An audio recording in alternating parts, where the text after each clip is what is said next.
Welcome to Megamind. I am David. And I am Monica. A quick reminder, please give us a like, hit the bell, and subscribe to our channel. Thank you for watching and supporting us. So, David, I've been thinking about those people you meet in life who, well, you can't quite figure them out. Oh, the mysterious ones. Yeah, they're polite, easy to get along with, maybe a little quiet. They never seem to ruffle feathers. And yet, there's something about them. Exactly. At first, you think they're just nice, maybe shy. But then, at key moments, you feel this invisible wall between you and them. Like they're letting you see a lot, but not everything. Right. You try to put them in a box, practical, cunning, or totally sincere, but none of the labels stick.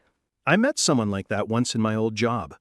He'd be all smiles during coffee breaks, chatting about football, never raising his voice. But in high-stakes meetings, he'd suddenly have the room eating out of his hand. That's it. They're the people who seem to switch modes without losing themselves. And that's what today's episode is all about. The idea of being formless. Formless, in this sense, doesn't mean having no personality. It's about being adaptable, not locked into one image, and still keeping your inner strength. It's kind of like water. You can pour it into any container and it fits, but it's still water. And sometimes it freezes into ice if needed. Now, this idea of a formless master has layers, literally 3 layers, and it's not just theory. These are skills you can learn. The first layer is adaptability. Like a chameleon, you adjust how you show up depending on where you are. But it's not fake. If you're being quiet in one moment and authoritative in another, you're not putting on a mask. You're responding to what the situation actually calls for.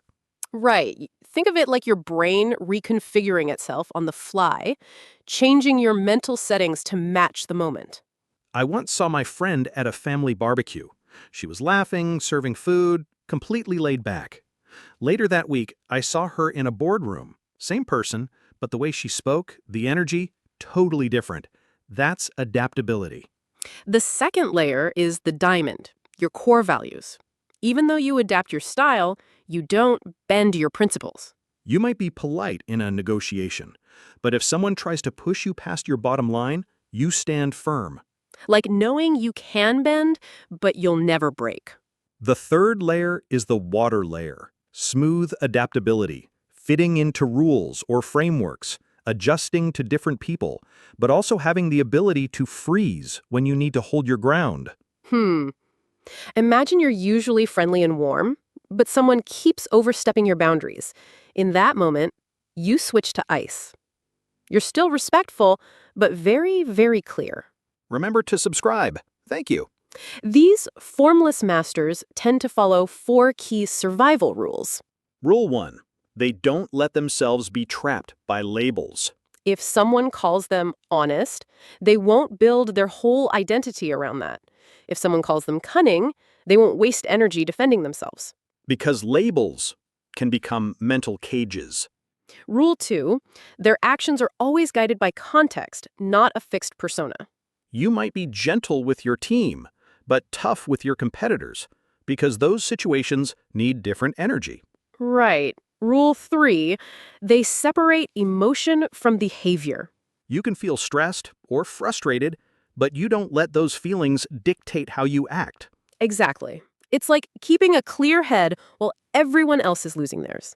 And rule 4, they always uphold their core values. This is the anchor. Without it, adaptability can slide into people-pleasing. If something doesn't align with your principles, you politely decline, even if it's inconvenient for others. So how do you get to this point? 3 main ways. First, train your perspective-shifting skills. Play mental what-if games. Ask yourself, how would my mentor handle this? My best friend?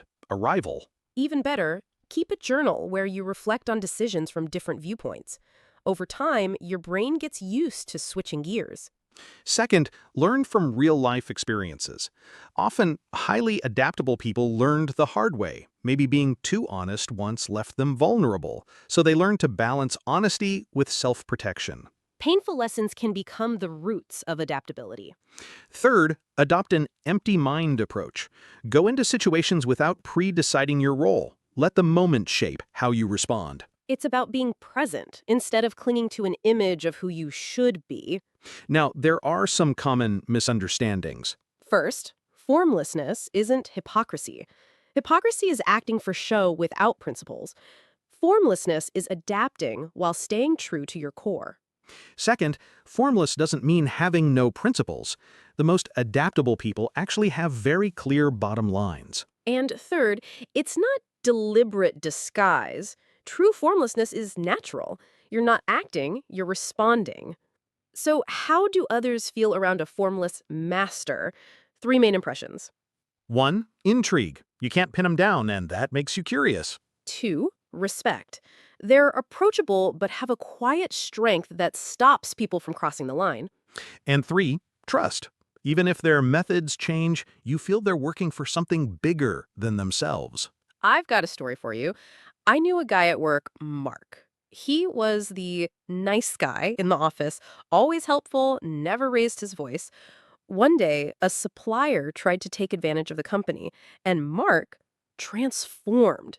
Calm, firm, and absolutely unshakable. The supplier backed down. That's exactly it. Gentle on the surface, but with a core of steel. The real takeaway here is that being formless means you can adjust without losing yourself.